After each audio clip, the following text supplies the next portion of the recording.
कारणों से दुखी होता है, 7 कारण से दुखी होता है। उसके घर में कुछ न कुछ दुख, वो कमाता भी है ना तो उसके घर में धन टिकता नहीं। 7 कारण होते हैं। शिव महापुराण में बताया गया है दुख के 7 कारण होते हैं। ये 7 कार्य से आपके घर में से लक्ष्मी भी चली जाएगी और आप अपने परिवार में सुख के साथ में नहीं रह पाओगे। अब ध्यान दे करके सुन लेना, अगर पेन लिए हो तो नोट भी करते जाओ। पहला कारण, आपने सोचा भगवान शंकर जी के मंदिर में जाऊंगा, खूब सारा जल चढ़ाऊंगा और 21,000 बेलपत्री चढ़ा करके चंदन लगा करके आज तो महादेव को खुश करके ही घर आऊंगा, क्योंकि मन में कामना है, मन में विविध प्रकार के मांग है। आज तो भगवान को खुश करूंगा। चले गए, गंगा जल ले गए, लोटा लोटा भर भर के शंकर जी को जल चढ़ा रहे हैं, बेलपत्री चढ़ा दिया, चंदन लगा दिया, 2 घंटे से मंदिर में बैठे हैं, परंतु मंदिर में और भी भक्त आ रहे हैं। यहाँ तो आप मंदिर में बैठे ही हैं, उठने का नाम नहीं ले रहे, क्योंकि इतना भक्ति जो जाग रहा है। प्यार से बोलो राधे राधे। इतना प्रेम है भोले बाबा से कि आप उठ ही नहीं रहे। और जो मंदिर में दर्शन करने के लिए आया है उसको पुजारी ने, जो अर्चक होते हैं मंदिर के अंदर, तो भीड़ है, आप यहीं से लौट जाएं। आपके कारण से भक्त को दर्शन ना मिले तो ये भी एक बहुत बड़ा पाप हो जाएगा। आपने तो सोचा मैंने पुण्य कर दिया, मैंने 2000 लोटा जल से स्नान कराया, बहुत बड़ा पुण्य हो गया, परंतु आपको पता नहीं आपने कितना बड़ा पाप कर दिया। अब भागवत को खोल लीजिए। भागवत में वर्णन आता है जब इंद्रदेव ने बरसात किया 7 दिन 7 रात तक, तो भगवान इंद्र से ज्यादा रुष्ट नहीं हुए। अब ब्रह्मा जी महाराज ने जब भगवान के ग्वालवाल को, भगवान के सखाओं को, बछड़ाओं को लेकर के चले गए, तो भगवान ने ब्रह्मा को क्षमा नहीं किया, इतने रूठ गए। क्यों? क्योंकि ब्रह्मा जी ने 1 साल तक भक्त और भगवान को अलग कर दिया, और इंद्र ने गलती तो किया, परंतु 7 दिन 7 रात तक भक्त और भगवान को एक जगह पर रखा। अगर हम भगवान के मंदिर में इस प्रकार भक्ति में डूब गए, पीछे से और भक्त लौट करके जा रहे हैं, उसको दर्शन ही नहीं हो पा रहा है, तो ये बहुत बड़ा पाप है, और वो पाप आपको लगेगा, क्योंकि आपने भक्त और भगवान को मिलने में रोक लगाया, आप बाधा बन गए, पाप हो गया।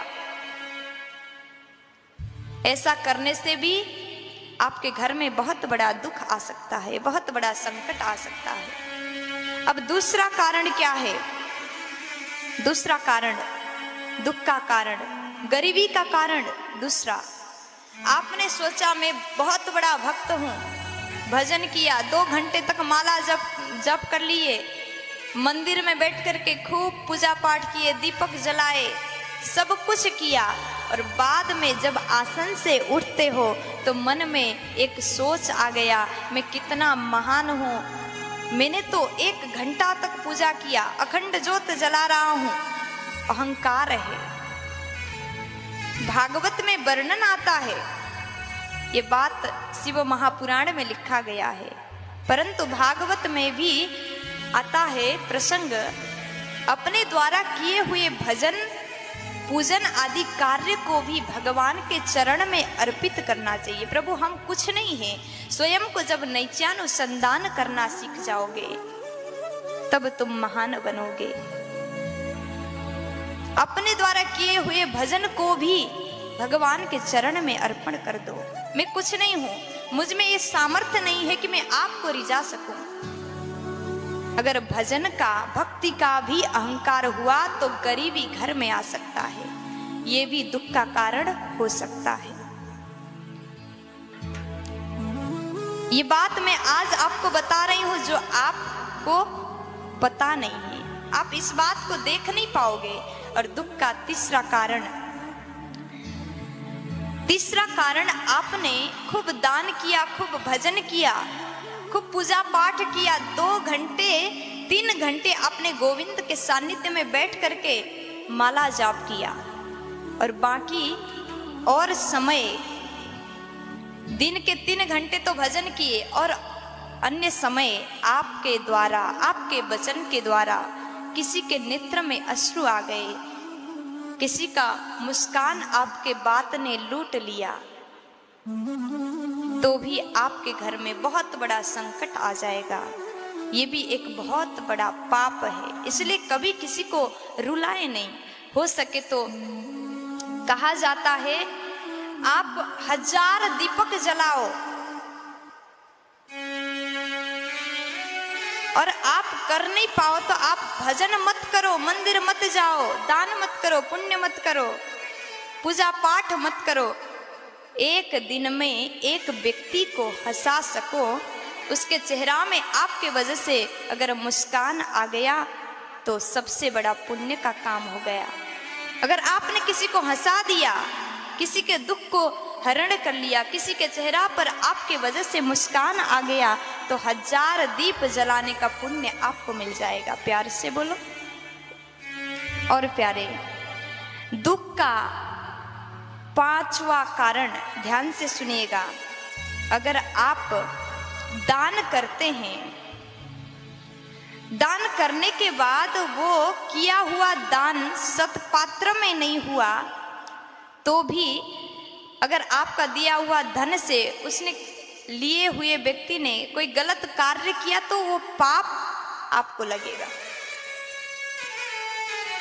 इसीलिए हमेशा ध्यान देकर के कार्य करना चाहिए। और तीन दान का विशेष महत्व है। गाय दान, गौदान, कन्यादान और लक्ष्मी दान, धन का दान हमेशा सोच करके देना चाहिए।